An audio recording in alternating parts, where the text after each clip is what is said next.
నాకు అసలు పెళ్ళి కాకముందు అయితే ఒక్క పని కూడా వచ్చేది కాదు.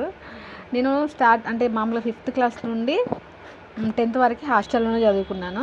నందిమేడారం హాస్టల్లో, చాలామందికి తెలిసే ఉంటుంది.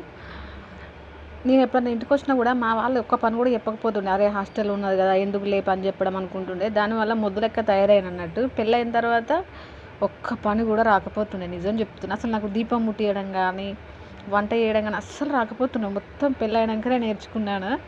నేను ఏం చెప్తున్నా అంటే అమ్మాయిలైనా అబ్బాయిలైనా ఎవరైనా కూడా ప్రతి ఒక్క పని నేర్చుకోవాలండి. ఆ తర్వాత పడే స్ట్రగుల్స్ అసలు మనం ఫేస్ చేయలేం, నిజం చెప్తున్నా.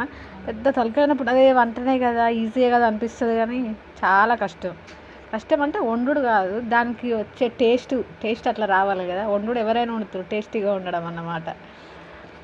దోశ చేసిన ఈరోజు, మొన్న నుంచి అనుకుంటున్నా దోశ చేద్దామని చేసినాను. టేస్ట్ మాత్రం మస్తు వచ్చింది. బబ్బుగాడు తినేలేదు, ఎందుకంటే ఆయనకి ఇడ్లీ కావాలంట.